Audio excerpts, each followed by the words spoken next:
مجھے ڈر لگتا ہے اللہ تبارک و تعالیٰ کے عذاب سے کہ یہ پوری عالم اسلام اس وقت جس بے غیرتی میں، بے حسی میں، بے حمیتی میں گرفتار پھنسا ہوا ہے،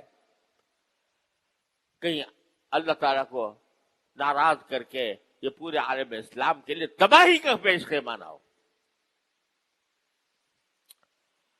رمضان کا مہینہ مواسات کا مہینہ پیدا ہے، تم اپنے گلے چھڑے اڑا رہے ہو، تم افطار کی دعوتیں کر رہے ہو، تم لوگوں کو کے لیے کھانے تیار کر رہے ہو، ہنسی اڑا رہے ہو، عیاشیاں کر رہے ہو، اور تمہارے بھائی، تمہاری بہنیں، تمہارے بچے، تمہاری اولاد ذبح ہو رہی ہے، تاریخ کے بدترین طریقے پر ذبح ہو رہی ہے۔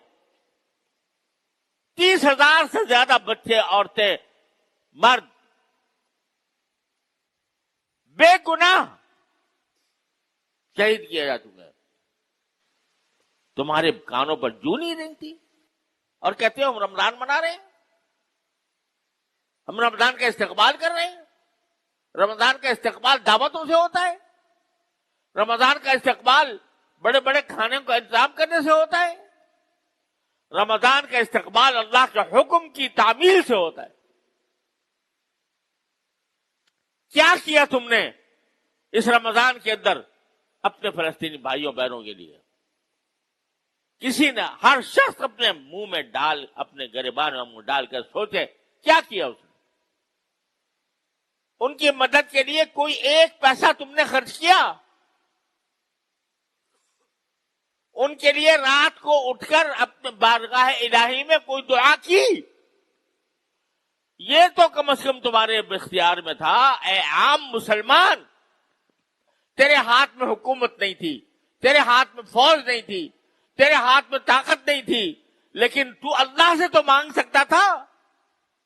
تو اپنے جتنے کے تیری جیب میں پیسے تھے وہ کم از کم لا کر وہ کسی طرح بھجوانے کی کوشش کر سکتا تھا، جبکہ راستے کھلے ہوئے ہیں۔ تو نے تو یہ نہیں کیا، اور تیرے حکمران، انہوں نے تو اپنے گلے میں پہلے کی غلامی کا پٹا ڈالا ہوا ہے۔ تو نے کبھی ان سے بھی یہ کہنے کی جرات نہ کی کہ ہم غلام رہنا نہیں چاہتے، اور ان کو متوجہ کرتے کہ تم یہ فلسطین کے بارے میں کیا کر رہے ہو۔ تو یہ بس یہ مزے اڑا لینا کہ بھئی رمضان کا مہینہ ہے، اس میں رحمتیں آ رہی ہیں، اس میں مغفرتیں آ رہی ہیں، اس میں افطار کرانے کا ثواب مل رہا ہے، اس میں فلاں فلاں کاموں کا ثواب مل رہا ہے۔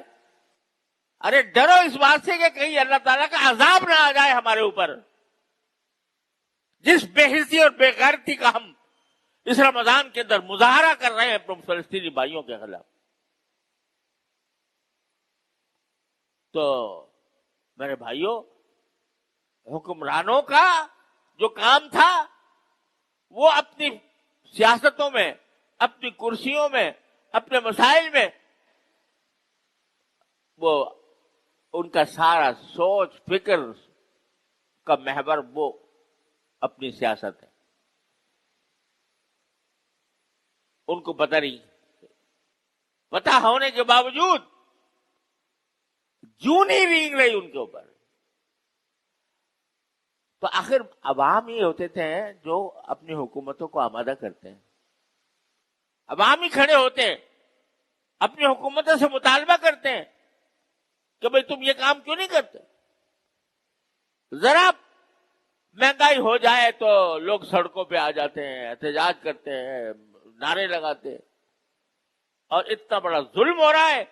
مسجد اقصی پکار رہی ہے کہ ہے کون میرا رکھوالا، اور ہمارے کانوں پر جوں نہیں رنگتی۔ ہم یہ بات اپنے حکمرانوں تک نہیں پہنچا رہے۔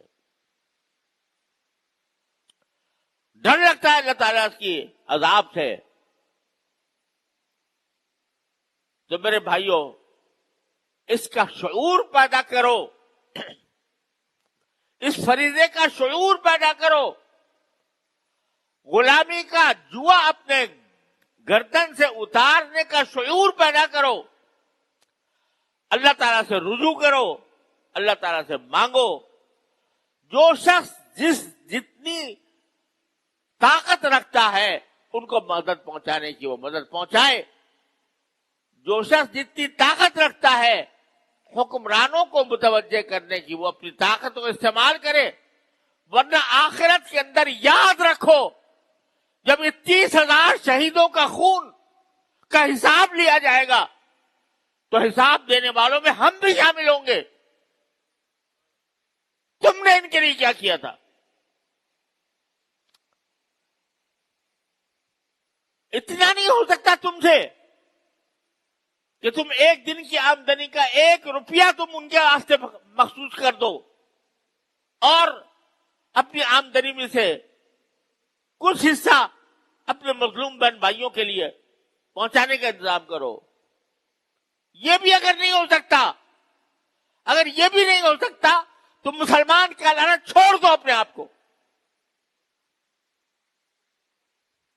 اگر اتنی غیرت تمہارے اندر موجود نہیں ہے تو یہ اللہ تبارک و تعالیٰ کے کرم کا مہینہ ہے.